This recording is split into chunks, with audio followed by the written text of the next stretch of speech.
Hey everyone, and welcome back to the channel. I'm Matt, a nature and wildlife photographer based in Northern California. Today we're going to be talking about the Nikon 600mm PF lens. It's an f6.3 aperture lens.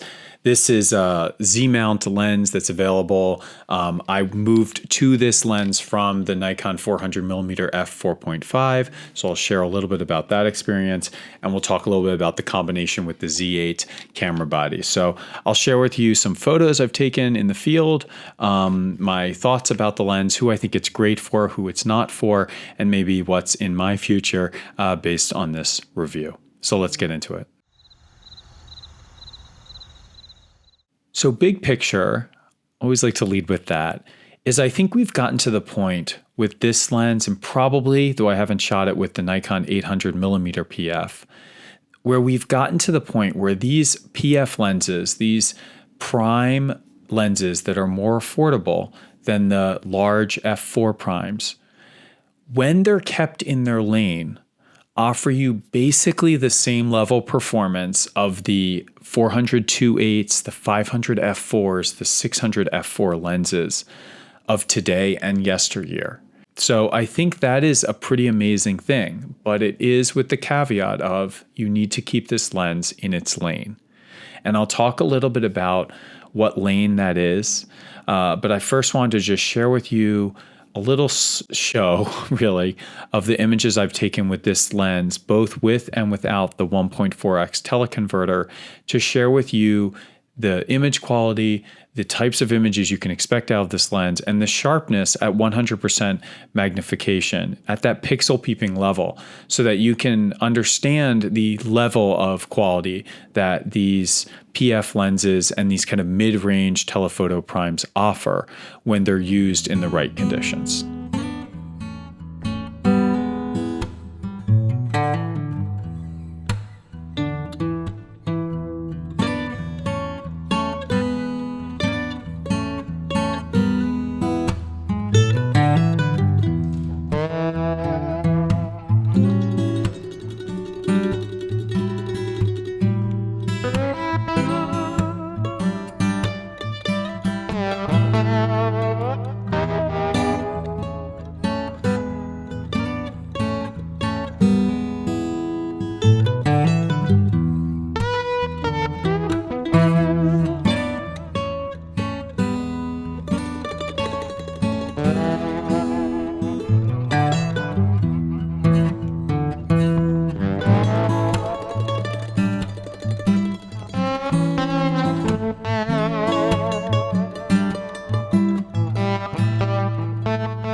So if I were to give you my review of the lens, I would say it's exceptionally sharp, wide open, and stop down if you need to, though you probably won't stop it down too much past 6.3. It takes the teleconverter very well.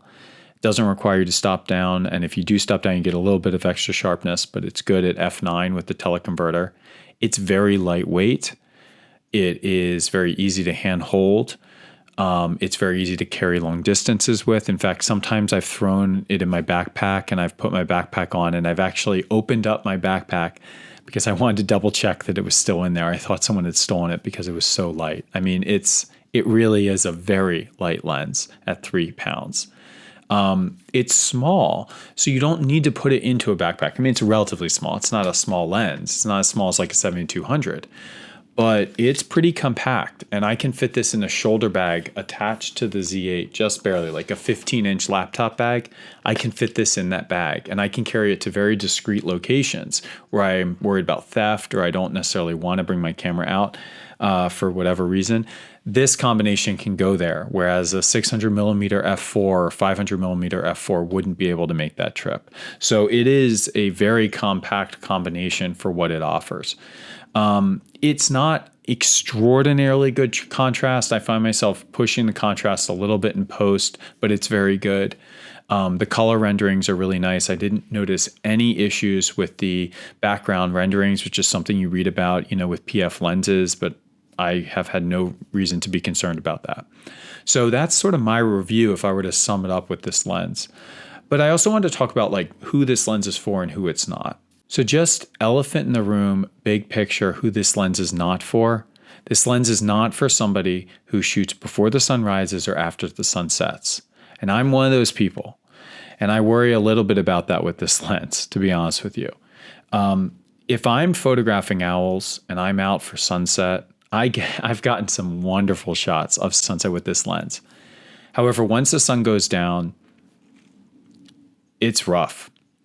I mean, I thought because of where DxO denoise is and where Adobe denoise is and where we are with these AI tools and denoising, I thought, okay, sure, 12,800, whatever, 16,000, we'll be able to get there. I'll push it, I'll boost it, I'll drop that shutter speed for owls. They don't move that much anyway, and we'll get the shot and I'll deal with it in post. And I'd like to say that approach works. I think it works if that's something you're comfortable with. For me personally, I did not enjoy the experience of photographing owls with this lens. I found it very frustrating.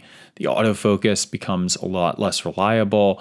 The images are extremely grainy. The color is lost once you push to 12,800 or pass beyond even below that, past 6,400 ISO on the Z8, I start to see color issues in the noise. But once you get up, into those higher 10,000 and beyond ISOs, this combination just does not perform like it does during the daytime. And I think that's frustrating. But if you're not in that group, if you're a hiker photographer and you're bringing around your equipment, you can do a lot worse than this. In fact, it's absolutely exceptional image quality in a combination here that's 5 pounds. So it is an amazing combination for top-notch image quality at 5 pounds or less.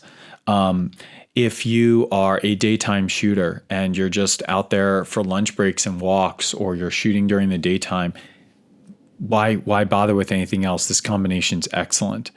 If you are a bird in flight photographer and you're out there and you want to be tracking birds, there's nothing better than this. Why would you buy a 600 f4? I don't think the image quality is going to be that much more superior. You certainly don't want to blur out the background any more than you'd get with a 600 f6.3 at that focal range and that aperture. You're going to be fine with this, particularly for birds in flight. It's so good for tracking because you can just, it's a piece of cake to hold this all day. So I would not hesitate to buy this lens instead of the more expensive prime options of the 600 teleconverter lens or the 400 f2.8. For me, I think that's really amazing as long as you stay in the lane of daytime shooting. If you are pushing the boundaries, or if you see that ISO jumping in order to get the shots, then I think you need to consider alternatives. And for me personally, I'm starting to consider that. Do I want to keep this lens and supplement it maybe with an F mount 500 millimeter f4, going back to kind of the lens I used to have on Canon? Do I want to look at somehow making the 400 TC work or the 600 TC work? Though I don't think I'll be able to afford those options myself.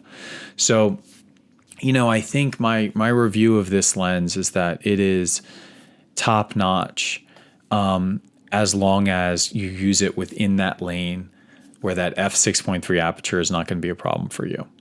So I hope that's helpful for you. I would be very happy to answer questions that you might have, and I look forward to engaging with you. Take care and don't forget to get outside.